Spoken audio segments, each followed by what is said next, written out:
Guru Vabhishta Supurakam Guru Ganaera Shishya Sambhushitam Chintya Chintya Samasta Veda Nipunam Shlarupa Pantanugam Govinda Bidam Ujvalan Varatanum Bhaktyam Vitam Sundaram Vande Vishwagurun Chadivya Bhagavat Premnoi Bijapradam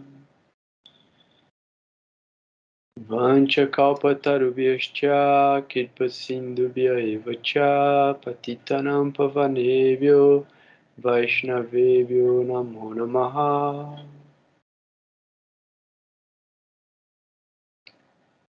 Om Agyanantimirandasya Gyanagyanam Shalakaya Shashurum Militam Yena Tasmai Shri Gurave Namaha. Jai Gurudev, Jai Gurudev, Jai Gurudev, Jai Gurudev. Então, boa noite a todo mundo. Muito feliz mesmo, muito legal a gente estar mais uma semana se encontrando e sempre tendo muitos assuntos legais, né? Muita coisa importante e a própria associação e a forma como isso favorece o nosso sadhana e o nosso desejo de praticar, né? Então, tanto o encontro, ele é esse momento da gente estar fortalecendo essa busca pelo conhecimento e mesmo por uma prática adequada, como depois a gente fica lembrando e fica fazendo associações e pensando também nas situações que a gente acaba conversando aqui. Então, é muito bom mesmo estar aqui com vocês de novo e é muito importante para mim ter esse momento, né? Então, a gente veio tratando de diversos assuntos que, ao longo do tempo, eram muito complicados e difíceis, não necessariamente numa parte teórica e conceitual, né? Mas no sentido existencial. A gente estava vivendo um momento muito complicado mesmo, sabe? De situações, né? Fenômenos que estavam afligindo a nossa existência de diferentes lados, né? E é muito louco como a própria relação que a gente tem com o tempo, ela se alterou nesses últimos 2 anos e meio, e isso se deve principalmente, né, a gente sabe, a gente veio falando disso ao longo desses 2 anos e quase 2 anos e meio, sobre Saturno e a forma como ele tem essa capacidade de controlar o tempo e controlar a forma como a gente percebe o tempo. Então, é incrível porque a ansiedade que a gente viveu no momento de confinamento, né, no auge do processo pandêmico, e como o tempo parecia que não estava passando e, ao mesmo tempo, passaram 2 anos muito rapidamente. Agora, parece que acabou de começar o ano e a gente já está praticamente no 5º mês, né? A gente está mais da metade. A gente está 2/3 do 4º mês, né? Faltam 10 dias para acabar o mês. Mas parece, a sensação é de que o ano está começando agora, justamente porque o Sol ingressou agora há pouco em Áries. Então, por causa da nossa sincronização com os ciclos celestes, a percepção do tempo se alterou também, por outra perspectiva. E eu queria começar falando sobre o Sol, E trazendo essa relação do Sol e Saturno, porque eles são inimigos, mas eles são pai e filho. Então existe um desafio aí. E é um desafio interessante, porque Saturno, ele se torna, né, dentro da parte teórica, o mais velho, o planeta mais velho, né? Ele é o próprio tempo. Mas, no aspecto mitológico, né, purânico, ele é filho do Sol, então ele é mais jovem do que o Sol. Beleza. O Sol é o mais poderoso dos planetas, né, no sentido de brilho, força, gravidade, intensidade. Então ele coloca os outros planetas em combustão, ele ilumina os próprios planetas. Então, o brilho que a gente recebe dos planetas é o reflexo da luz do Sol, né? Os planetas não têm luz própria, nem a Lua tem luz própria. Mas a gente sempre está calculando a luminosidade desses planetas. Uma das regras clássicas que determina quem ganha e quem perde um Graha Yuga é observar qual é o planeta mais brilhante. O planeta mais brilhante ganha. Então, tudo isso, todo esse brilho é a luz do Sol. E a gente sabe que também pelo aspecto da análise astrofísica, né, astronômica, é o Sol que controla os planetas gravitacionalmente, né? O Sol é que puxa eles e mantém todos os planetas sob sua órbita, mas a perspectiva pela qual a gente faz a análise é da Terra. Então a gente olha a partir da Terra. A Terra não é o centro do universo, mas a Terra é o lugar onde a gente está.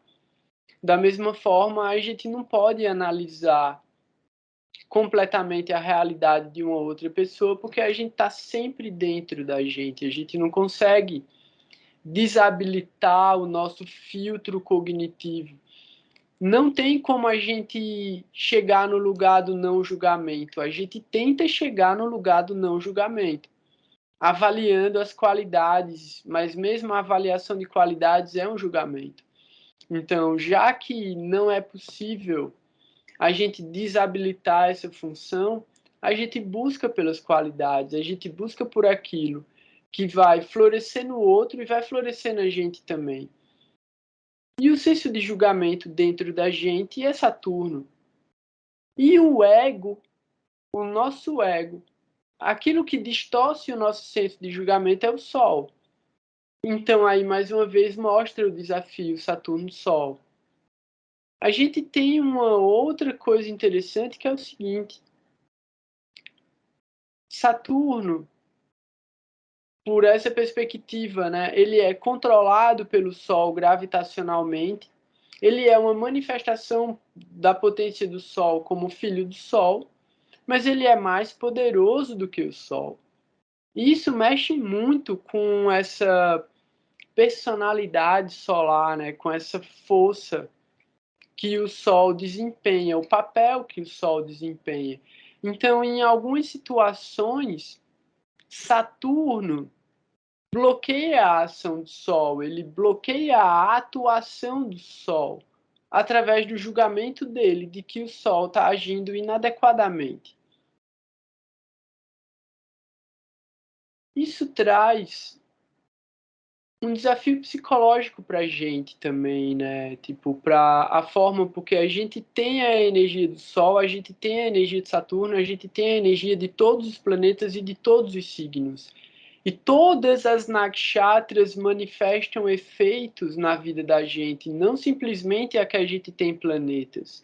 Por quê? Porque os planetas estão transitando o tempo inteiro. Então, na hora que um planeta transita uma nakshatra, ele ativa aquela nakshatra no mapa da gente, e o lugar onde tiver aquela nakshatra vai gerar um efeito. E a relação que aquele planeta tem de dignidade a partir da posição natal dele, e a relação que ele possui com o registro da nakshatra ou com o planeta localizado naquela nakshatra vai gerar um efeito. Então, a gente tem a ativação do mapa inteiro o tempo todo e a gente tem a ativação de todos os mapas divisionais o tempo todo. Mas, em alguns momentos, um manifesta com mais poder do que o outro. Da mesma forma que as casas manifestam efeitos diferentes ao longo da vida, porque tem casas que no início da vida são muito fortes e outras que são fracas no início da vida, e elas, tipo, algumas vão ganhando poder e atuação e fenômenos, as upachayas, que são as crescentes. Isso. E as apóclimas, ou apóclinas, que são as descendentes. Então a gente vai ter casas que crescem e casas que diminuem ao longo da vida, e a gente entende isso. Claramente, a gente sabe que a casa 10, que é a casa do trabalho, cresce ao longo da vida. A casa 11, que é a casa dos desejos, ela cresce ao longo da vida. A casa 6, que é a casa dos problemas, inimigos e doenças, ela cresce ao longo da vida. Então, ela vai gerar mais efeitos à medida em que os ciclos da vida vão atravessando a nossa existência. Existência material, né? A existência desse corpo material, tipo, os protocolos que são executados por esse corpo físico dentro da realidade material, né? Então é muito interessante e acho que até a Alexandra estava, tipo, pô, é muito legal, né? A gente tá aqui falando de astrologia, no sábado a gente estava falando do Bhagavad Gita e todos os temas estão relacionados de alguma maneira, né? Que é isso, a gente é o instrumento da ação e da atuação dos modos da natureza. Então a nossa alma, a nossa consciência, ela está observando tudo. Ela está atrelada à plataforma material através do condicionamento da ilusão. Mas a nossa alma não se contamina. Ela carrega o karma, mas ela não se contamina. O que está envolvido por esse karma bom e por esse karma ruim é o arrancar. E arrancar é uma camada que envolve a nossa alma. Então, eu já falei isso em outros momentos, mas é muito legal, que é a nossa diva, a nossa alma individual, ela é composta de 3 elementos espirituais. Sat, Chit, Ananda. Então, eternidade, conhecimento e êxtase, bem-aventurança. Mas, quando essa alma, a diva, ela entra dentro do plano material, ela é envolvida por uma ilusão, por uma sombra, por um enevoamento, que é a primeira camada que vai dar estrutura material. Nem a matéria, mas é o que vai dar a ideia ilusória de uma existência material, a primeira camada, Tidabhasa. Essa Tidabhasa já é uma manifestação dessa Iladini Shakti, que é a porção externa do brilho da Suprema Personalidade de Deus. Mas, como o mundo material é o mundo negativo, é o mundo contrário, é o mundo avesso à transcendência, essa refulgência se transforma nesse aspecto ilusório e envolve a alma. E sobre essa primeira camada de ilusão, Tidabhasa, o enevoamento, a cegueira da alma, porque a primeira coisa que a alma perde é a capacidade de ver a si mesma e de perceber a transcendência. Então a alma fica cega. Ela começa a perder os sentidos transcendentais. Ela perde a percepção do êxtase que carrega, que ela mesma carrega. Ela perde a percepção do conhecimento e a própria ideia de eternidade. Tudo isso porque ela é envolvida por uma outra camada, que é o arrancar. E arrancar é um aspecto de Krishna, né, numa forma que se manifesta através de Shiva, porque esse arrancar é uma das formas de Rudra, mas tem um termo específico para isso, eu acho que é Shambhu. Eu não sei se é Shambhu. Eu vou lembrar o nome de Shiva para esse aspecto específico. Mas é esse arrancar, é Rudra mesmo. É Rudra mesmo. Que é a forma Purusha de Rudra, né? Que entra dentro de tudo. Então, esse arrancar, ele é a ideia da individualidade, a ideia do ser por si, do ser individual. Então, a partir desse momento, a consciência, ela já não tem mais acesso direto. Ela já tem duas camadas envolvendo ela para que ela possa se relacionar com os objetos da matéria. No Srimad Bhagavatam é muito interessante a forma como é descrito a criação dos sentidos, dos objetos dos sentidos e a própria percepção dos sentidos. Então, é a desconstrução da ideia de que existe o objeto em si, existe a capacidade de perceber esse objeto e existe a forma como esse objeto é compreendido individualmente por todas as entidades. Então, assim, a mesma coisa é diferente para cada um. Por isso que fala, né, o mantra de Gurudeva, né, Chintya Achintya. Então é concebível e inconcebível. Porque o que a gente consegue conceber é a parte limitada, a parte absoluta é incompreensível. Então, assim, o que a gente consegue conceber da existência material ainda assim é uma ilusão. E o mestre espiritual, ele tem essa capacidade de clarear a nossa visão a respeito da transcendência, revelando o que é a verdade ajustada a tempo, lugar e circunstância. Então, o entendimento dessas forças, né? Eu estava falando de Saturno e do Sol e acabei aqui. Mas é isso. Então, assim, a relação de poder, né? A própria ideia de poder e a forma como uma coisa se expande na outra, mas isso não determina qual é o poder que ela possui, né? Não é uma escala crescente ou decrescente e geracional, porque tudo é infinito. Então, não existe, de uma certa forma, além da suprema personalidade de Deus, aquele que veio antes, porque a criação é infinita. Então, tudo o que vem a existir já... Pô, tem uma história bem legal a respeito disso. Tem várias, né? Mas tem uma que é o seguinte. Ela é daquelas para dar nó na cabeça da gente, e aí eu vou começar a falar sobre o Sol. Brahma é a forma de Deus que cria o universo, que nasce numa flor de lótus, no umbigo de Vishnu que está deitado sobre o oceano, desse universo material da gente. Beleza. É dito que são infinitos universos que se manifestam ao mesmo tempo, porque cada um tem um formato de uma bolha que está 2/3 preenchida de líquido, de água, né? E aí tem várias interpretações de como a gente pode entender isso a partir da física, né?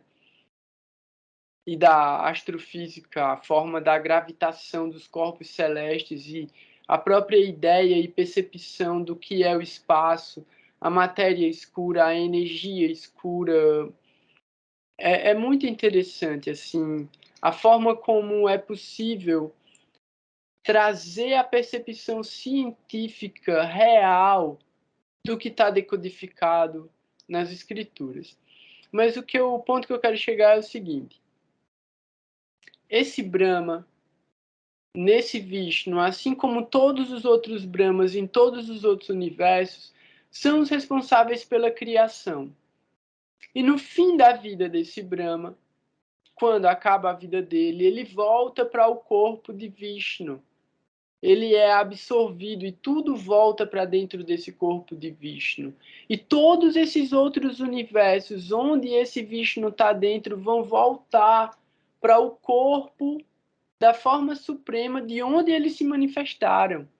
E ainda a forma de Krishna está além de tudo isso, numa outra plataforma. Beleza. Brahma, quando cria o universo, ele cria tudo, né? Os planetas, ele cria toda essa diversidade. E durante o processo de criação, ele manifesta através dos próprios pensamentos dele, da imaginação dele. Ele cria um filho. Esse filho, tudo nasce da mente de Brahma. Tudo que Brahma pensa, ele consegue criar. Então, num determinado momento da imaginação dele, nasce Narada Muni. Narada Muni é a manifestação pessoal da criatividade de Brahma, da imaginação de Brahma.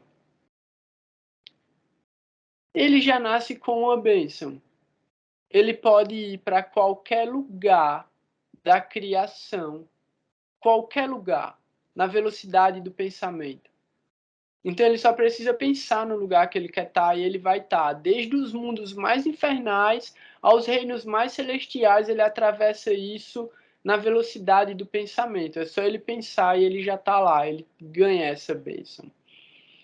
Beleza. No próprio Bhagavatam fala que esse Narada Muni é uma criança que a mãe dele era uma viúva, morava numa vila muito simples e serviu yogis místicos, homens santos que saíram da floresta, eles estavam em meditação e eles estavam atravessando esse lugar e eles estavam indo para uma cidade, para um festival. E eles atravessaram esse lugar e aí a mãe desse garoto serviu esses yogis místicos.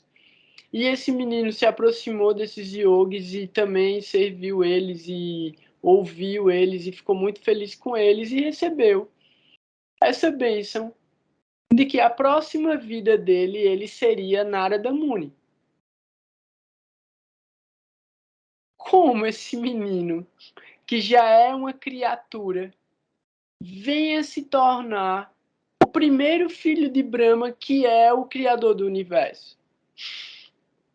Tipo, cronologicamente, não bate, né? Porque como é que esse menino que tá lá na frente, na história, né, tempo, lugar e circunstância, se torna o filho do Criador? Então, como é que alguém, essa alma que tá lá na frente, vem para o passado e se manifesta num corpo superior, né, num corpo transcendental, dotado de poderes místicos e bênçãos do próprio Deus Criador? São manifestações diferentes, é de uma outra criação. O próprio Bhagavatam explica isso mais para frente numa outra história, que é justamente o seguinte: dentro de uma vida desse Vishnu que está com a flor de lótus no umbigo, nascem vários Brahmas que criam várias vezes e destroem o universo antes de voltarem para o corpo dele e esse universo onde está esse Vishnu voltar para o corpo do Mahavishnu. Então essa criança era de uma criação anterior.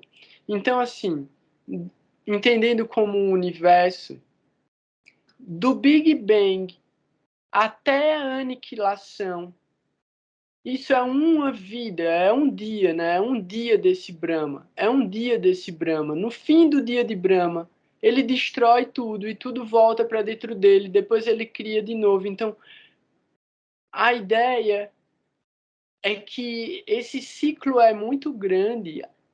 Isso traz para a gente a ideia de que é impossível imaginar quantas vidas a gente já viveu. Porque a gente pode ter atravessado várias criações de vários universos diferentes, sem ter conseguido desenvolver amor por Deus. Então, assim, é impossível a gente ter ideia de qual é a idade da nossa alma, né? Tem uma outra história que é muito interessante também está no Bhagavatam e é... Oi? Isso é como aquela história que fala que é o universo que é o... É como se o tempo que fosse esticado, esticado, esticado, que nem uma mola, e aí vão criando vários universos e multiversos, e aí essa mola tem uma hora que ela está esticando, e aí ela tem que voltar, se encolher, e aí é onde esses universos e multiversos vão sendo eliminados. Mais ou menos isso? Essa história? Isso, é isso, é isso. Só que isso é ainda uma escala menor do que a escala do Mahavishnu. Essa escala dessa mola, imagina, tipo, é que assim, a minha mente é muito maluca, eu consigo imaginar, mas é difícil de imaginar. É como, imagina uma pessoa, e ela tá dormindo, sonhando, e no sonho dela, o corpo dela se aquece, e ela começa a transpirar. Cada gota de suor é um universo, é um universo igual ao universo da gente. Cada gota de suor dessa é um universo. A gente não tem ideia do tamanho do universo da gente. E aí, como tu falou dessa teoria, né, dos múltiplos universos, são múltiplos universos, infinitos universos possíveis. Todos eles são como esse suor que emana do corpo dessa forma gigantesca. Dentro de cada gota dessa, onde vai existir o universo que a gente conhece, com galáxias, buracos negros e infinitas estrelas, planetas e o próprio tempo, a gente não tem ideia de qual é a verdade sobre a idade do universo da gente. É tudo especulação, é tudo cálculo, mas assim, cada vez é maior, cada vez é mais distante. Então, assim, esse universo da gente, ele é a criação de Brahma. E dentro desse universo da gente tem uma outra forma de Vishnu. E do umbigo dessa forma de Vishnu nasce essa flor de lótus, que é onde nasce Brahma, e Brahma cria o universo. Para baixo desse oceano, onde Vishnu está deitado, flutuando, são os mundos inferiores. Os planetas que são chamados, né, planetas terrestres, eles estão na superfície, eles estão flutuando, né, e aí fala que tem uma árvore gigantesca também, em cima de uma montanha que está flutuando nesse oceano. E os mundos celestiais, eles estão para cima, eles estão no céu dessa bolha, né? Então essa bolha ela tá 2/3 preenchida de água. E essa bolha, que é o universo da gente, é uma dessas gotas de suor. Então assim, dentro dessa bolha vão acontecer várias criações e aniquilações antes dessa bolha ser reabsorvida por esse corpo que está dormindo, que está sonhando. E o mais interessante é esse Vishnu, essa forma original que está sonhando e que o suor se transforma em infinitos universos, é através dos sonhos desse Deus, dessa forma divina, que se manifestam todas as almas. Então é como se ele tivesse sonhando dentro da gente e dentro de todos os seres da criação de todos os universos. Então, quando fala, né, o universo conhece a si mesmo através da sua própria criação. É isso que significa. todos os nossos pensamentos, todos os nossos sentimentos, tudo que acontece dentro de toda a história, de todos os universos, isso é para satisfação de Deus, de alguma maneira. É para ele conhecer o total da possibilidade dele mesmo e vivenciar, experienciar isso de toda forma. E é quando a gente entende que, de uma outra perspectiva, tudo isso é um sonho.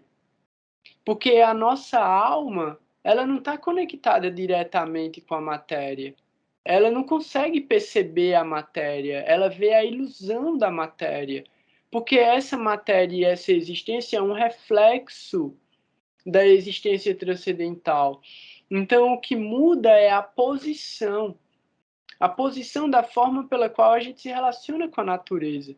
Então, a forma pela qual a gente lida com a matéria e com a existência material define se é uma vida divina, uma vida de conexão e de existência com o que há de sutil e com o que há de transcendental, ou se é uma existência voltada para o plano da matéria, do sofrimento, da decadência, da degradação, da miséria, da doença e da morte. Então, a conexão e a identificação com a existência material, ela só leva para o caminho do sofrimento, ela nunca vai trazer felicidade. E é interessante também, né, o Matsuda Maharaj, ele estava fazendo a leitura do livro Satisfação Interior. E bem no comecinho, tipo, a primeira frase... Deixa eu ver se eu tenho ele fácil aqui. Eu tenho ele fácil aqui. É muito legal essa primeira frase. Alguém quer falar alguma coisa? Tipo, tem alguém... Alguém tem alguma pergunta? Ó, o Augusto falou aqui, eu já vou ver, Augusto.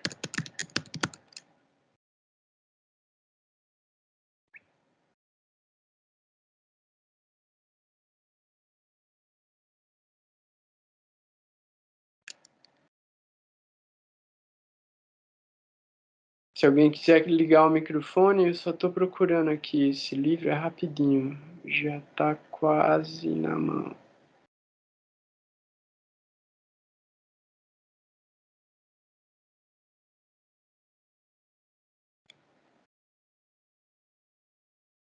Aqui, pronto. Ó, esse livro é muito lindo. A gente vai fazer o estudo dele depois também. Ó, ele é de Shrestha Maharaj mesmo.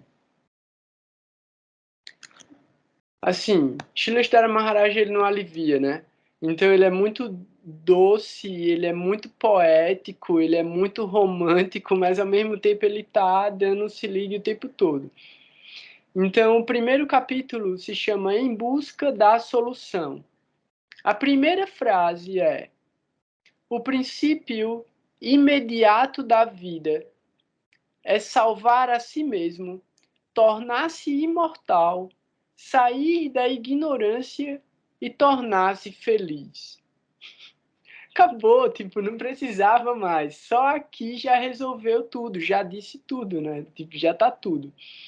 O princípio imediato da vida é salvar a si mesmo, tornar-se imortal, sair da ignorância e tornar-se feliz.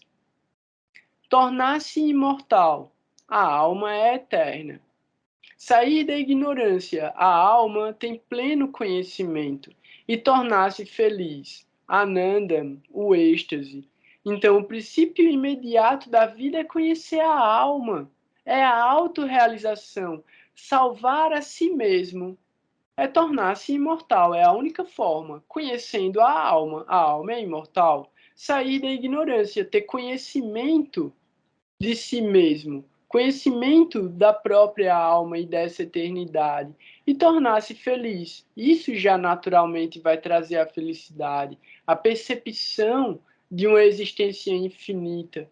Então, Essa existência infinita da consciência, ela é plena de êxtase, porque ela sabe que existe uma conexão com o que há de mais elevado da doçura, da ternura, do afeto, que gera prazer para todas as entidades vivas. Então, isso é uma posição transcendental, né? Então, ele continua. Aqui onde moramos, o mundo material, né?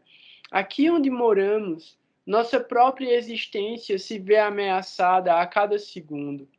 Além disso, a ignorância ameaça encobrir nosso conhecimento. E existe sempre a ameaça de sermos devorados pela miséria. Esses são nossos inimigos permanentes, inimigos natos, que se constituem em uma ameaça constante. Devemos combatê-los de modo científico e encontrar o meio de nos livrarmos deles, pois ameaçam a essência mesma de nossa existência, conhecimento e sentido de felicidade. Então, a gente vai pegar esse livro depois para ler, ele é incrível, mas eu queria trazer essa afirmação, né, de Srilestara Maharaj. O princípio imediato da vida é salvar-se. Então, assim, a gente está procurando se salvar de alguma maneira. E até a associação, a razão da associação que a gente tem é uma busca por salvar a si mesmo, desenvolvendo conhecimento transcendental, buscando por qualidades, buscando desenvolver a bondade, o serviço, buscando por alguma forma de satisfação através dessas atividades e tentar alcançar a percepção da alma, que é eterna, plena de conhecimento e plena de êxtase. Então, em última análise, todos os aspectos do estudo da gente levam para essa frase de Srilestara Maharaj: o princípio imediato da vida é salvar-se, salvar a si mesmo. Mas a gente pode, nesse processo, ajudar as pessoas que estão tentando se salvar também, transferindo para elas o conhecimento que a gente tiver, da forma como a gente puder. Então, vou ler a pergunta aqui, o comentário do Augusto. Você falando, eu estava falando da criação do universo, né, do Brahma, parece até uma gestação que gera um mundinho que é uma criança, que cresce vivendo várias experiências, fazendo mais e mais criação diferente, que seriam as opções escolhidas ao longo da vida. Então, é exatamente isso, Augusto, é isso. Cada um é o reflexo do universo. E nosso próprio processo de escolhas, de vida, de realidade e de desenvolvimento das nossas emoções e dos nossos desejos faz com que a gente consiga ir graduando dentro dessas camadas de existência. Então, é isso, é engraçado, né? Porque a alma da gente é velha ao ponto de não ter idade. Mas a mente da gente, ela não consegue sair da infância. A gente passa a vida todinha, pode estar com 30, 40, 50, 60 anos, e a gente ainda está condicionado às situações infantis, em situações de ego infantil, né? Então, é muito, muito louco isso, quando a gente consegue alcançar uma pessoa que está estabelecida numa prática espiritual há bastante tempo, você vê o quanto ela consegue se descolar dessas relações materiais que limitam a forma do pensamento, e ela está sempre com pensamentos muito elevados, né, numa frequência muito elevada. Então, essa deve ser a nossa busca, né? Passar algum tempo na associação dessas grandes almas, porque isso leva a gente a entender aquela frequência de existência e a desejar aquela frequência de existência. Eu estava vendo o comecinho de vídeo de Gurudeva agora antes de a gente entrar, e logo no comecinho Gurudeva fala: eu passei alguns anos na associação de Srila Swami Maharaj, acho que uns 10 ou 12 anos. A gente pensa, às vezes o cara passa uma semana, passa um mês e acha que conviveu muito com a outra pessoa, né? Às vezes passa um ano, 2 anos e acha, eu convivi muito com aquela pessoa. O Gurudev falou, eu passei algum tempo em associação com ele, uns 10 ou 12 anos.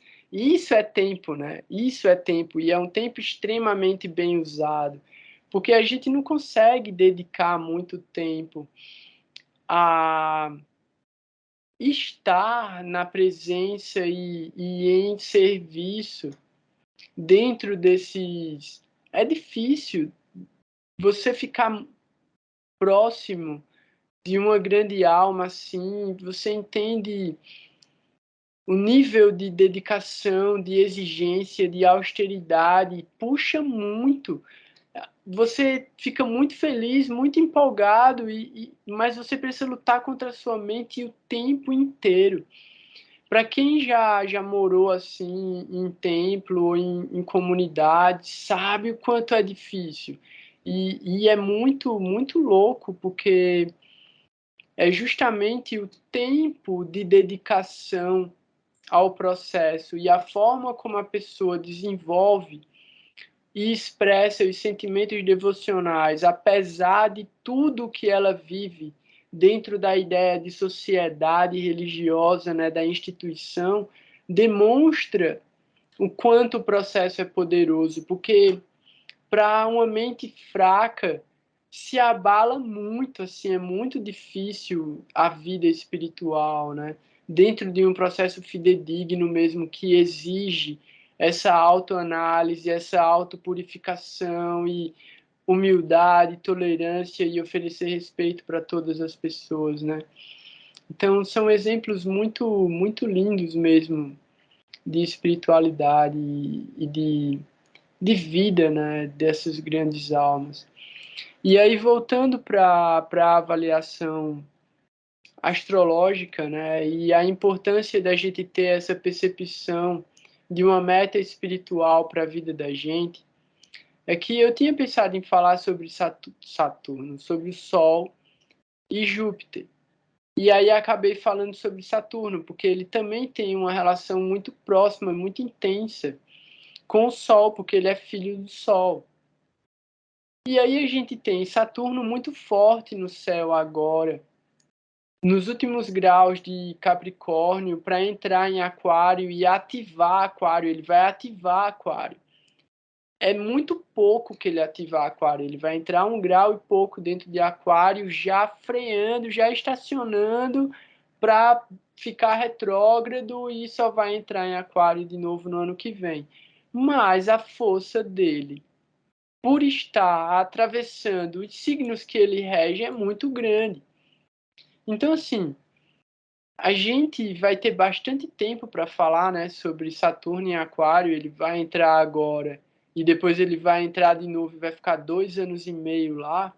Então, o mais importante é a gente trazer a ideia de que Saturno forte vai trazer sempre o sentido de uma percepção de tempo, julgamento, alguma forma de sofrimento, porque o julgamento traz alguma forma de sofrimento, mas quem tiver mérito espiritual, quem tiver austeridade, quem tiver buscando pela correção dos seus próprios defeitos, escolhas e problemas que tenha causado, Saturno pode trazer bons resultados também.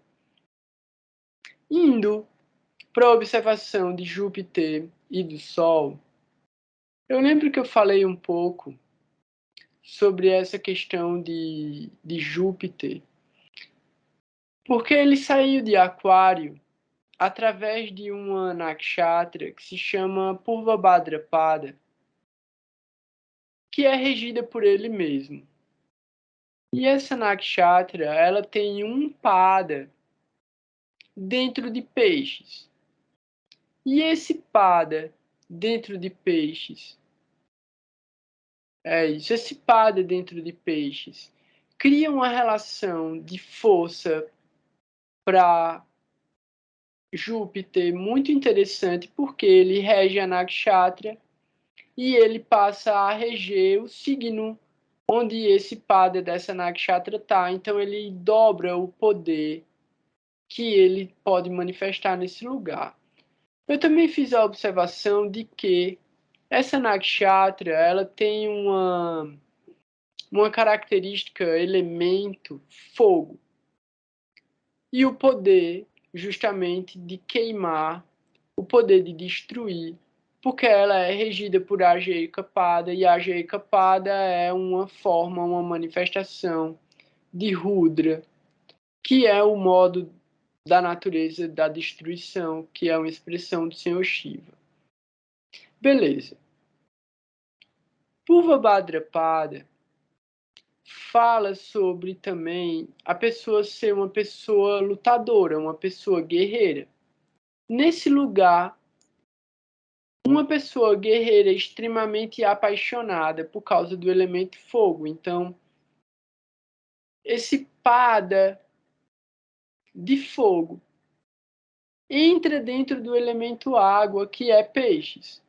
E quando a gente olha para o final do signo de peixes, a gente tem um Gandanta que justamente é causado pela passagem de um signo de água para um signo de fogo. Mas esse pada dentro de peixes não é Gandanta, porque a gente não considera o elemento da nakshatra relacionado com o elemento do signo. A gente relaciona os elementos dos signos. Aquário é ar, peixes é água, não gera Gandanta. Beleza.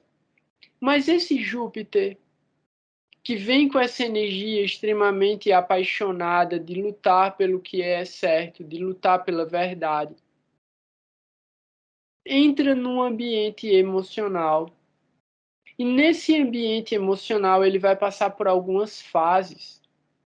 Porque ele já vem de uma fase muito ativa, uma fase muito apaixonada, que é esse fogo de Purva Bhadrapada.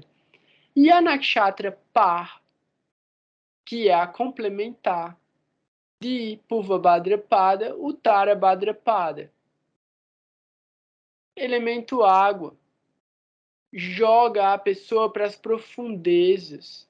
Joga a pessoa para mergulhar dentro dos seus sentimentos mais como não é uma questão de serem sentimentos mais íntimos, mas é uma ideia de ser aquilo que a pessoa mais acredita, aquilo que ela colocou toda a verdade dela. Então Júpiter mergulha nesse lugar, e esse lugar é regido por essa forma, a Hirbudânia, que é essa serpente que vive nas profundezas. Que profundeza é essa?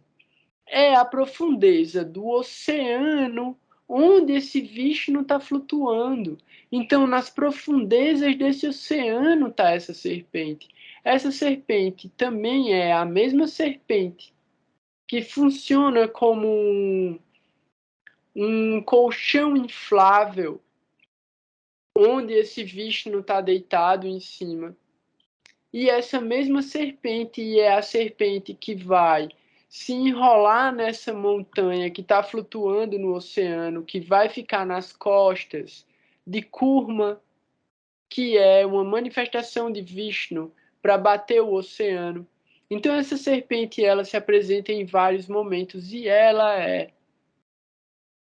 a forma protetora de todas as riquezas. Porque as riquezas, os tesouros, estão nessas profundezas. E é aí também, né? A gente viu outro dia a Regina Shakti, a Rohini, ela contou essa história e eu acabei vendo essa história através de um outro filósofo, que é o lugar onde Brahma guardou a potência dos seres humanos. Então, primeiro eles pensaram em guardar, enterrar a potência espiritual dos seres humanos no centro da Terra. E aí eles pensam, não, isso não vai dar certo porque os caras vão cavar e eles vão achar. E aí vem um outro com a outra ideia e fala, joga no fundo do mar, que no fundo do mar eles não vão achar. Aí Brahma, não, eles vão achar, eles vão ser curiosos e eles vão achar. E aí Brahma tem a ideia de guardar no lugar que vai ser o último lugar onde os seres humanos vão procurar, que é dentro deles mesmos. Então, esse lugar onde o nosso maior tesouro está guardado é dentro da gente mesmo. E quando chega nesse lugar, que é o Tara Badra, a gente tem essa capacidade de ir para esse lugar profundo dentro da gente, que é um lugar também, né, que ele é tranquilo, silencioso e pesado ao mesmo tempo. Porque quando a gente imagina, né, o oceano, e aí somos um oceano de emoções. Somos um oceano de emoções. Na superfície desse oceano, sempre está acontecendo alguma coisa. Pode estar calmo, mas geralmente não está calmo. Geralmente está muito turbulento. Geralmente está acontecendo alguma ondulação, né? algum desequilíbrio. Mas nas profundezas desse oceano, está tudo em paz. Então, quanto mais a gente puder mergulhar dentro da gente para encontrar esse lugar de paz, mais a gente vai encontrar a nossa riqueza e a nossa potência interna. Então, esse lugar é o Tarabhadra. É esse lugar para onde Júpiter ele está indo. E aí, como a gente já falou isso também, né? É uma nakshatra regida por Saturno. Saturno é uma energia de separação, é uma energia de frieza, é uma energia de introspecção.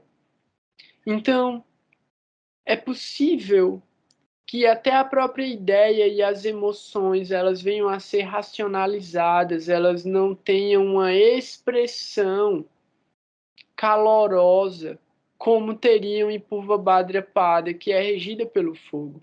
Então, a própria ideia de entender o significado dos sentimentos é muito interessante a partir desse processo de introspecção para a gente entender essa hierarquia dos nossos sabores emocionais, né? Então, são os raças. Raça é sabor, então cada emoção tem um sabor. A partir dessa introspecção, a gente consegue procurar pelo mais doce, procurar pelo mais próximo do Amrita, do néctar. Então, aqueles que já conheceram o néctar têm esse sabor como uma referência e todos os outros sabores eles perdem o valor.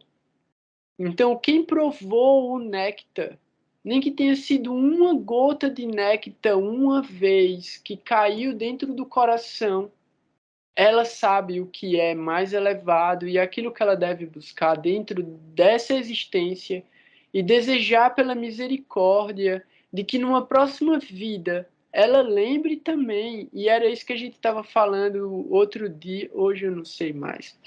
Estava falando, era a gente tem os marcadores.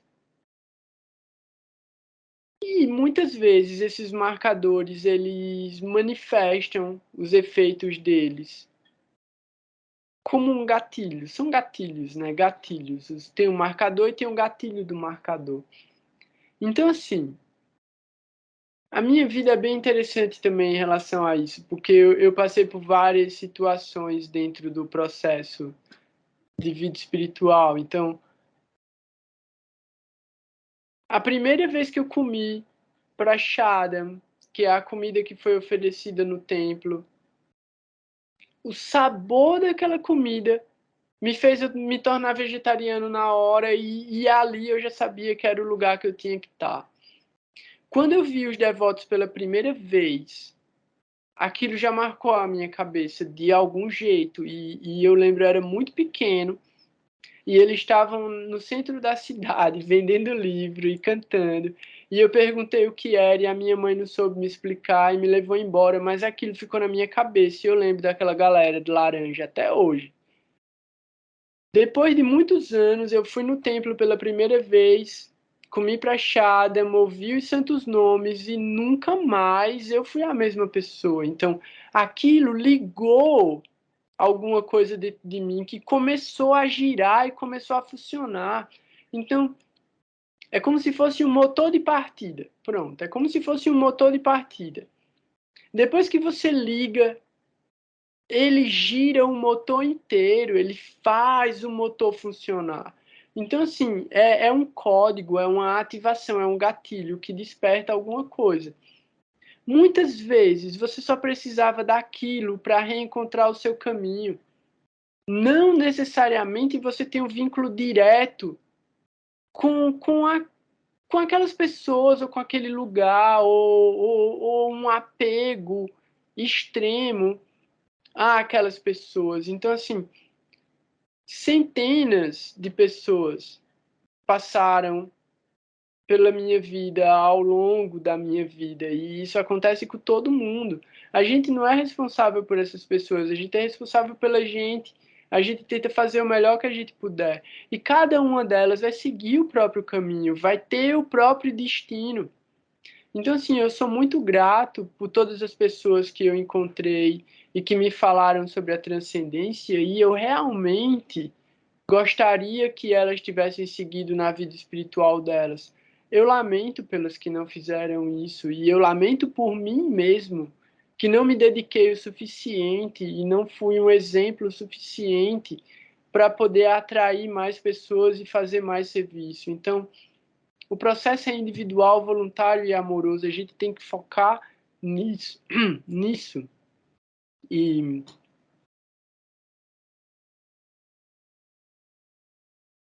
a ideia do marcador é a de que quanto mais a gente se relaciona e pensa e deseja e lembra e fala sobre uma determinada coisa, mais profundo fica o marcador, para que a gente possa se lembrar disso numa próxima vida. Então, assim, eu tenho certeza absoluta, em alguma vida passada, alguém me deu prachada para comer e aquilo mudou a minha vida. Eu posso não ter sido um devoto. Ou eu posso ter sido também, eu não sei, não dá pra gente ter certeza do que é que a gente foi também, né? Melhor nem saber.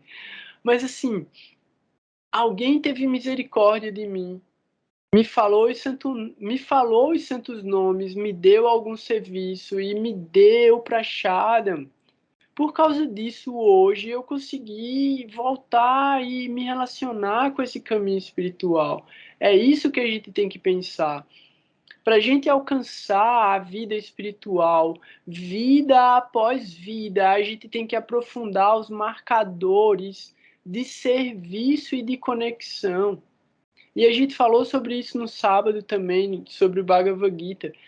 O serviço e a qualificação para o serviço é que garantem que a gente entra numa plataforma mais elevada. Então, é óbvio. É como se fosse, sei lá, um atleta, sei lá, um jogador de futebol.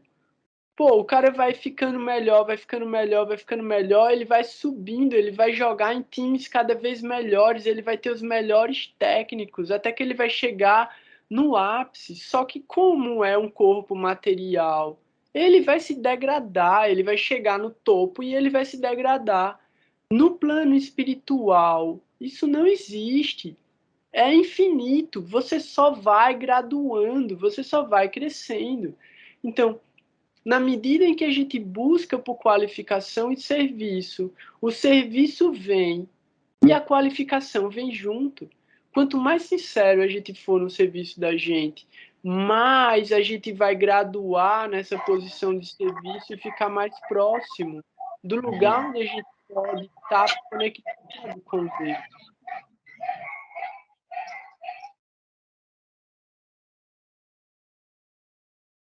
Ah, foi o Mohan. Tava ligado o teu microfone, Mohan. Eu desliguei aqui, foi mal. Danavates. Então, eu estava falando sobre o Tara Bhadrapada e a ideia da profundidade e do alto sacrifício relacionado ao serviço. Por quê? Porque depois de Uttara Bhadrapada, a gente vai chegar numa nakshatra, que é Revati, e ela tem a energia de Mercúrio, né? Ela é regida por Mercúrio, mas ela tem algumas características que trazem a gente para uma conexão e uma percepção com a matéria, com a existência material. E dependendo da forma como o planeta, a dignidade do planeta que está transitando sobre essa nakshatra, ao invés dela impulsionar para o mundo espiritual, ela traz a pessoa para as últimas amarras que ela possui através dos desejos de relacionamento com a matéria, de desfrutar da matéria, de desfrutar da relação com os elementos e com os objetos dos sentidos. Então, é muito interessante a ideia do Gandanta, que acontece entre Revati e Ashwini, nessa transição de peixes para Áries, e que acontece também de Câncer para Leão e de Escorpião para Sagitário, porque a gente observa os 3 ciclos de evolução da alma, mas ao mesmo tempo esse último ciclo, que seria o ciclo de moksha, que leva para a plataforma mais elevada, dependendo da forma como você está conectado, dependendo do seu estado de consciência, você vai ganhar um novo nascimento material. E é aí isso que significa a Shwini, é isso que significa o signo de Áries, que é o nascimento, é essa volta para o mundo material. E é aí onde a gente entra no posicionamento do Sol. Eu estava falando sobre esse trânsito que vai durar esse ano inteiro e ainda um pedaço do ano que vem, que é Júpiter dentro de Peixes. Aí vai ter Vênus que vai transitar Peixes, vai ter Marte que vai transitar Peixes, vai ter... É isso, Vênus e Marte, porque Mercúrio já passou. E Saturno vai demorar. Áries. O Sol em Áries é o lugar onde o Sol fica exaltado, a máxima exaltação do Sol. A gente já falou sobre isso em outros momentos, sobre outros aspectos. Falou sobre essa capacidade de desenvolvimento de poder, de conquista, de autoridade. O fato de que pelo Kala Purusha Kundali é a cabeça, então o Sol na cabeça, o Sol no ascendente, né, o Sol no Lagna, traz esse brilho, essa refulgência, essa capacidade de alcançar uma plataforma elevada na vida material, o próprio desejo de conquistar, ele é muito favorecido pela presença do Sol no ascendente. Vão ter vários fatores que podem modificar o resultado do Sol no ascendente, mas a relação dele com o signo de Áries traz essa ideia positiva de energia, de acreditar em si mesmo, né? Ter um brilho dominante. Então, o Sol entra em Áries através de um Gandanta. Esses 3 primeiros graus, esse primeiro pada de Achuíne não é confortável necessariamente, porque o Sol não tem tanto poder. E é aí onde a gente pensa. Quando o Sol está nascendo, a gente consegue olhar para ele. E a gente consegue sentir essa força, esse brilho, essa beleza, mas ele não está com o poder total dele. Ele está vindo os raios, né? Vindo a luminosidade, ele está avisando que ele está chegando. Logo depois desse primeiro pada, ele já adquire dignidade suficiente para dar bons resultados. Então, assim, a partir do quarto dia, depois da entrada do Sol em Áries, os resultados já são bons e visíveis. E aí era o que eu estava falando antes, né? A percepção que a gente tem de que o ano está começando. A gente olha, pô, o ano está começando agora, mas já é quase maio. Mas essa é a ideia da sincronização dos eventos com os trânsitos siderais. Então, todos os povos antigos se orientavam pelos planetas e pela posição desses planetas e dos corpos celestes em relação às constelações. O calendário da gente, esse calendário comercial, é que tirou a nossa sincronicidade com os eventos naturais, né? E com a percepção real dos fenômenos da natureza. Então, o Sol em Exuíne poderia não dar resultado bom. Por quê? Porque a Exuíne é regida por Ketu. Ketu não é um planeta amigo do Sol, mas os deuses controladores de Exuíne são os Ashwini Kumaras, e eles são filhos do Sol. Como eu falei antes, Saturno é filho do Sol também, mas ele não tem um relacionamento tão bom com o Sol. Mas o relacionamento de Saturno com o Sol pode dar bons resultados a partir da ideia do controle do ego, do controle do desejo de querer para si, de conquistar, de subjugar. Saturno coloca o Sol no lugar dele nesse sentido, no lugar de ser o rei que serve. Mas esses Ashwini Kumaras, eles são interessantes porque eles são os médicos dos deuses. Então essa Nakshatra, ela já tem inerente a ela um poder de cura. E é interessante pensar também que o Sol é o planeta que fala sobre a visão, é o corpo celeste que fala sobre a visão. E os Ashwini Kumaras são conhecidos por serem curadores da visão. Os Ashwini Kumaras têm cabeça de cavalo, porque o lila do nascimento deles, da concepção deles, é de que Sangya, que é a esposa do Sol, se transforma num cavalo. E o Sol se transforma num cavalo e vai atrás dela. E aí eles têm os Ashwini Kumaras, que são os gêmeos com cabeça de cavalo, que são os médicos dos deuses.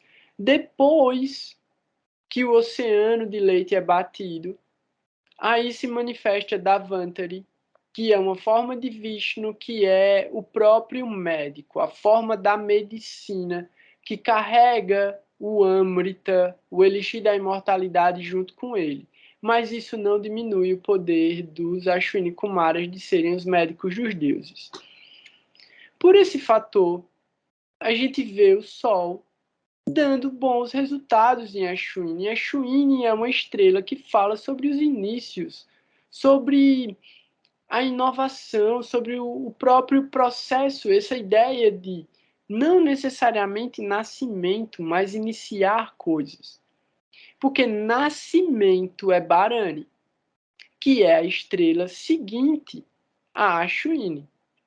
E aí Bharani, ela é representada por essa forma de reprodução, o portal da vida e da morte. Então ele é representado pelo órgão sexual feminino. Ele é representado por um vaso, por uma jarra, que também tem um formato de um útero, né? Uma jarra tem um formato de útero, representa esse lugar da criação, né?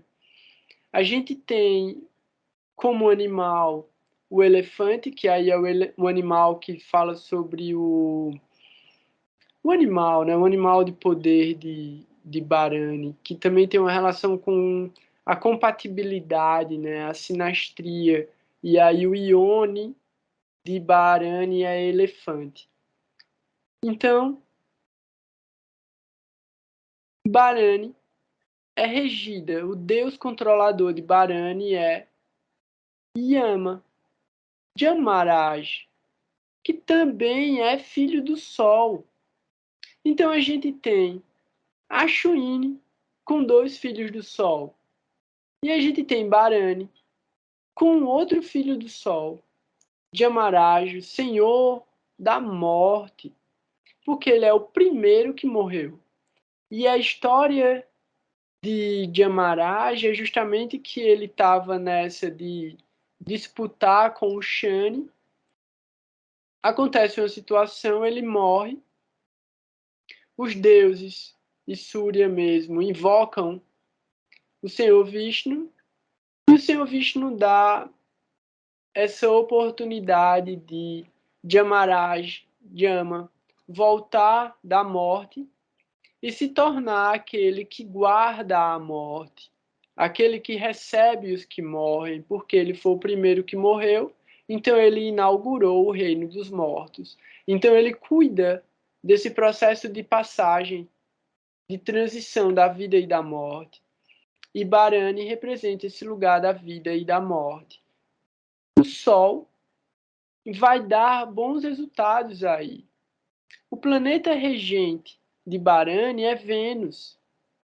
E vai trazer a ideia de prazer, de satisfação material, de prazer de viver. Vai trazer também uma ideia de sensualidade, sexualidade, mas também vai trazer uma ideia de doação da vida, de atravessar as pessoas para uma outra realidade. São aqueles que são o próprio portal. Áries é fogo, é paixão. O Sol transitando por Bharani intensifica a ideia da paixão e da busca pelo prazer material, a busca pela satisfação material e até também pela ideia de conquista material. Então coloca essa, como tem uma palavra para isso, agora eu nem lembro mais qual é, mas essa ideia de conquistar no sentido de sedução. A ideia de sedução, essa forma de usar o seu poder, usar o seu brilho, usar a sua refulgência para seduzir, através dessa energia misteriosa da vida e da morte, o lugar, de certa forma, em que você tem que se tornar vulnerável, estar vulnerável, esse lugar de aceitar morrer para viver. Isso é Bharani. Quando a gente entra nesse último pada de Ares, é a Nakshatra de Kritika, que vai ter um pada dentro de Ares e 3 padas dentro de Touro. A Nakshatra de Kritika é regida pelo próprio Sol. Esse pada de Kritika dentro de Ares é um lugar onde o Sol fica muito poderoso. Mesmo já sendo próximo dos 30 graus de Áries, o Sol ainda assim dá resultados muito intensos aí. E o que acontece? O deus regente de Kritika é Agni. Agni é o deus do fogo. E o Sol é o que carrega o poder do fogo. Então a relação entre Surya e Kritika é muito boa. E ainda tem uma outra coisa, uma outra forma divina que se relaciona diretamente com Kritika é Kartikeya, que é o filho de Shiva, que vem para derrotar um demônio específico que era impossível de ser morto. E, ao mesmo tempo, ele foi criado pelas críticas, por essas 7 irmãs que formam a constelação de Crítica. Então, a relação entre o Sol e Marte também é muito boa. E Marte é o próprio regente. Kartikeya também é Marte. Eu esqueci de dizer. Kartikeya também é uma forma de Marte, um dos nomes para Marte. Então, esse lugar é muito favorável para o Sol e é muito favorável para Marte também. Então, a gente tem aí...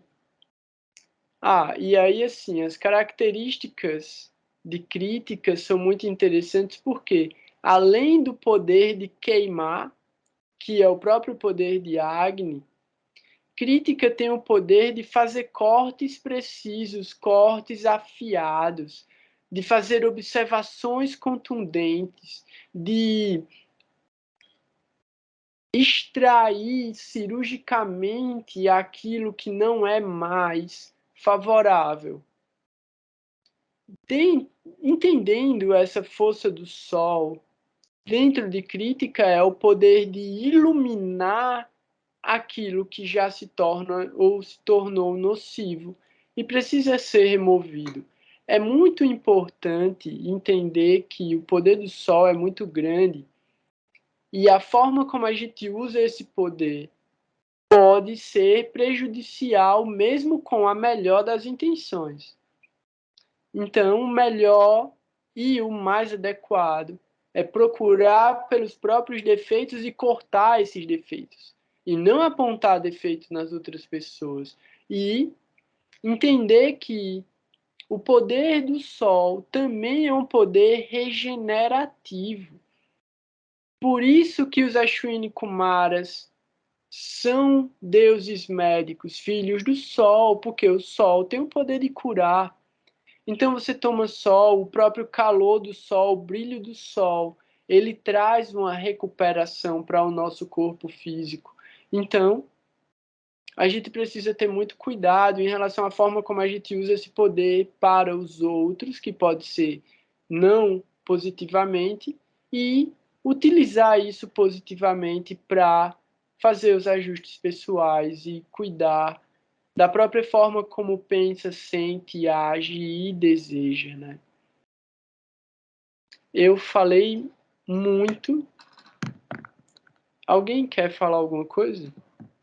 Eu quero. Fala aí, Parama. Então, abri o Navamsha aqui, e Júpiter Boa. está exaltado também no Navamsha, porque ele está indo para a Puxa, o Navamsha. Então, é um momento muito, muito favorável mesmo para se dedicar à espiritualidade, até buscar um mestre espiritual. Eu acho que hoje em dia, com tanta tecnologia, às vezes a gente não tem oportunidade de conhecer pessoalmente, mas a gente pode escutar e, enfim, e achar mesmo um mestre, né? Outra coisa interessante que está acontecendo, a Lua está em Crítica, claro que isso vai mudar rápido, que é o grau de exaltação dela. O Sol e Saturno estão em nakshatras regidas por Marte, então o Sol está em Mrigashira e Saturno está em Titra, e Marte está exaltado em Capricórnio, no Navamsha. E olha só, Marte está numa nakshatra regida pelo Sol e o Sol numa regida por Marte, então essa relação entre os dois está bem forte, não só pelo Rashi do Sol em Áries, mas o resultado que está dando no Navamsha. E Vênus está em Barani, o que fortalece esse portal muito, porque Barani é regida por Vênus, como você disse ainda há pouco. Eu acho que era isso que eu queria, eram essas considerações que eu queria fazer sobre o Navamsha. Massa.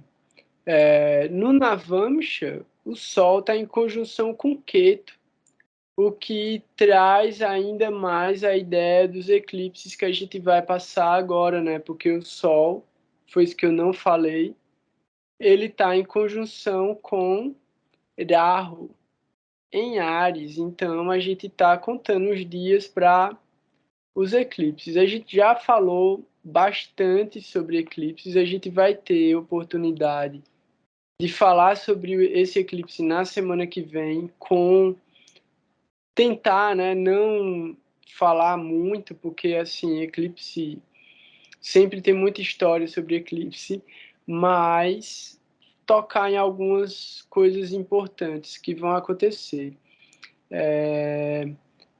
Mercúrio também está em Áries, né? E ele está num Cartari agora, num Papa Cartari, ele está cercado pelo Sol e por Arro, e Mercúrio está Ele está em em Escorpião, Barano. no Navamsha, ou seja, ele está em 2 lugares regidos por Marte, né?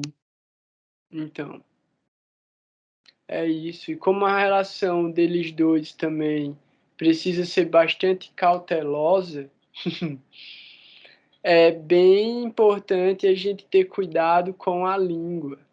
Então, Não ferir com a palavra, porque isso cria um karma super pesado com Mercúrio. e Mercúrio já vai entrar em Touro, né? E aí pelo Kalapurusha é a própria boca e essa tendência de criticar, porque ele entra através de crítica. Então, ter Vixe, cuidado mesmo. Oi? eu falei, vixe, ainda isso, porque ele entra por crítica, ele já vai falando mesmo, criticando mesmo, realmente.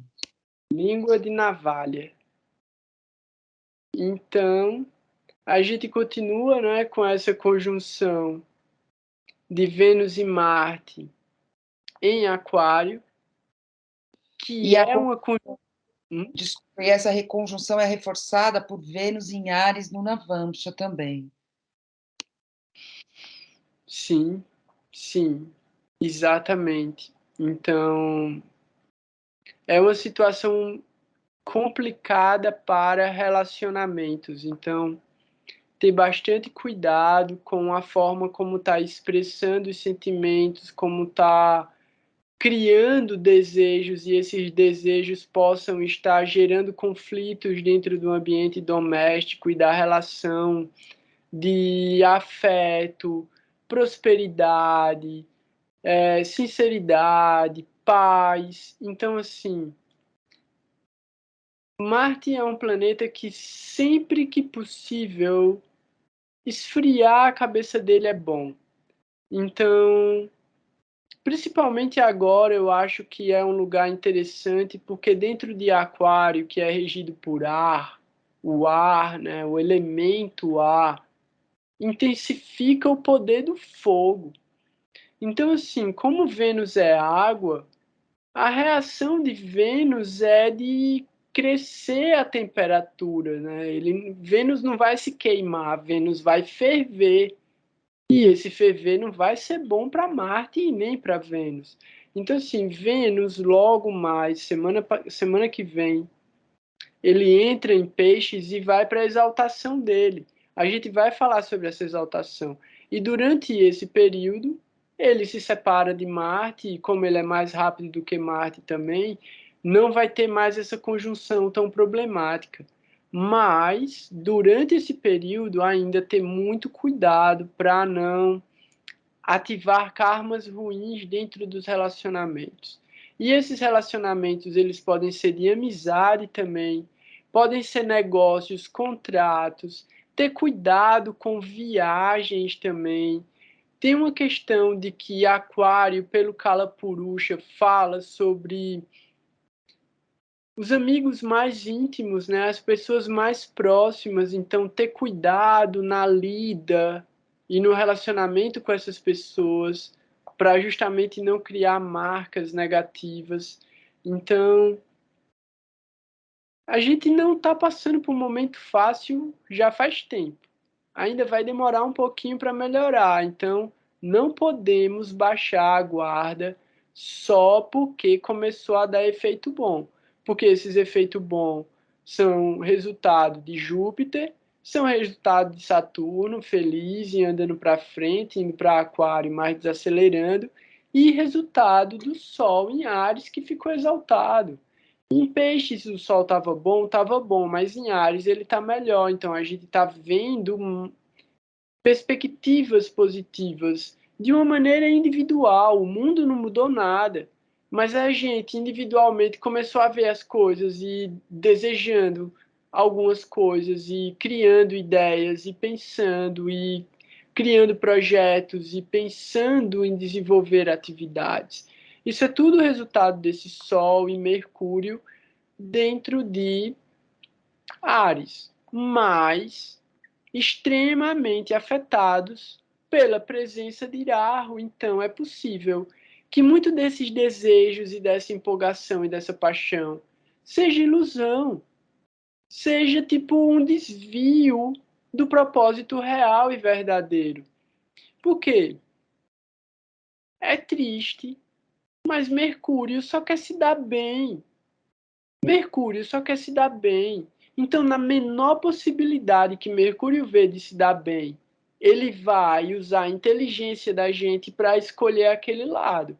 Se a gente não tiver cuidado, a gente vai seguir por um caminho equivocado, porque Mercúrio é facilmente induzido por Rahu.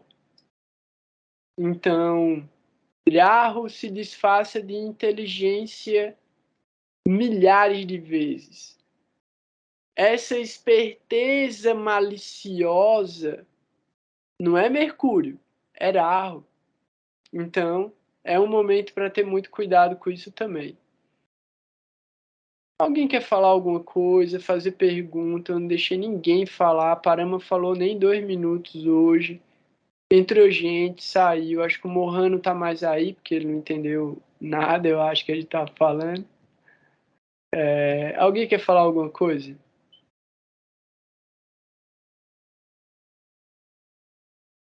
Não, né? Alexandre? Ninguém quer falar nada. Então, beleza.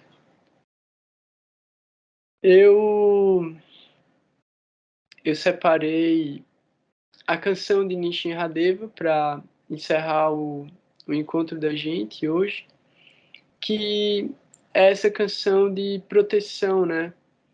Então, eu acho que a gente nunca pode sentir que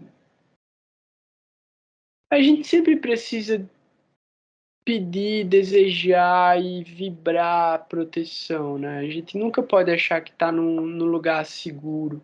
O mundo material não é um lugar seguro. Nunca. Não há lugar seguro no universo material. Então, Alexandre, fala aí.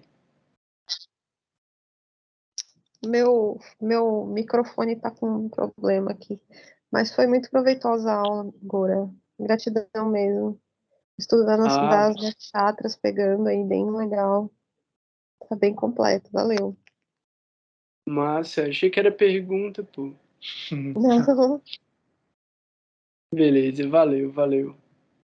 Então, é isso. Eu só posso agradecer de verdade, assim, tipo, começo agradecendo a toda inspiração de Gurudeva, né, que realmente descende no coração e de alguma maneira fala alguma coisa favorável para vocês, que eu sempre fico pensando, né, meia hora antes da aula, fico pensando, o que é que eu vou falar hoje, velho?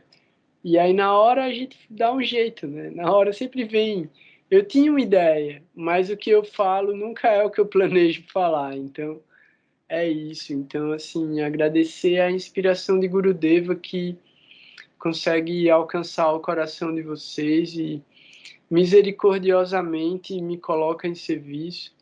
Então, agradeço a vocês também. Todos os méritos e todas as glórias são para Gurudeva. Eu espero encontrar vocês mais vezes. A gente vai retomar vários estudos agora, daqui em diante. E eu vejo muito serviço pela frente. Não sei o que é que vai dar, mas eu vejo muito serviço pela frente. Então, na medida em que também eu entender a minha qualificação e me colocar no serviço, a gente vai se conectar e se encontrar cada vez mais. E que vocês tenham esse desejo, né, de autoanálise, autoobservação e sempre procurem por esses níveis mais sutis de fazer as escolhas mais acertadas.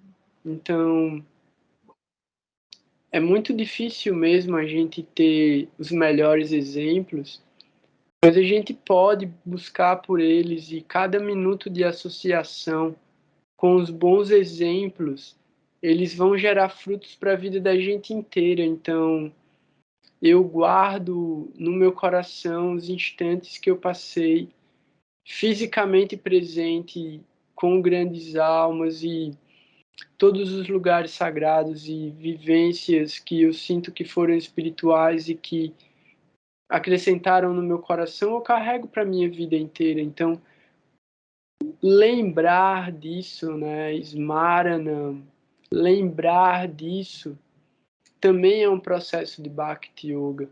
Então, lembrar da nossa experiência e do nosso contato com as pessoas santas e com a nossa vida espiritual também é um processo de devoção. Que a gente possa fazer isso o máximo que a gente puder. Então, é muito lindo sempre ver os gurus, né? Madhusudana Maharaj, Avadhuta Maharaj, Goswami Maharaj, repetindo pra gente: cante os santos nomes, né? Cante os santos nomes, cante o Mahamantra. E a gente pensa, pô, isso é tão simples, mas a gente não faz. Então, na medida que a gente pudesse se colocar nesse lugar, de fazer o mais simples, né? De cantar os santos nomes, de lembrar de Deus e fazer o melhor que a gente puder, isso já vai trazer resultados muito bons. Então, eu agradeço por a gente ter passado esse tempo junto, que me perdoem se eu cometi alguma ofensa, espero encontrar vocês muito em breve, né?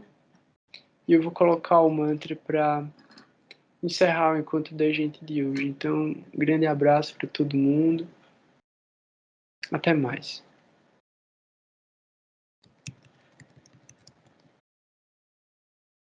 Namaste Narasimhaya. Namaste Narasimhaya. Namaste Narasimhaya. Namaste Narasimhaya. Prahlad Prahlad Daine. Prahlad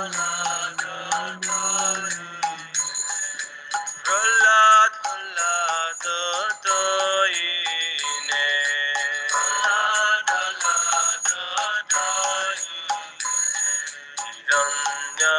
Hiranyakashipu Bhakshaha. Hiranyakashipu Bhakshaha.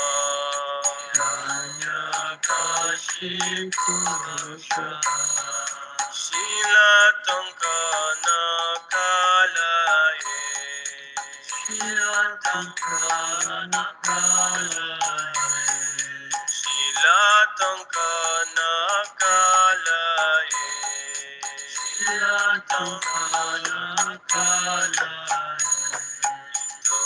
Nishinga Parato Nishinga.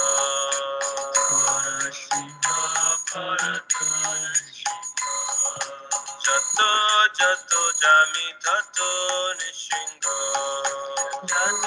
Jato Jami Tato Nishinga. Vahi Nishinga Hidaye Nishinga.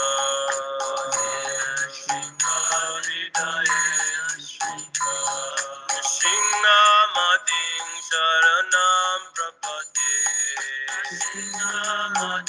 Sharanam Prapade. Kara Kamala Vare Naka Adhuta Shinga. Talita Hiranyakashipu Dhanubringa. Keshavadita Narahari Rupa. Jaya Jagadisha Hare. Jai Jagadisha Hare. Jai Jagadisha Hare. Akara Kamala Hare.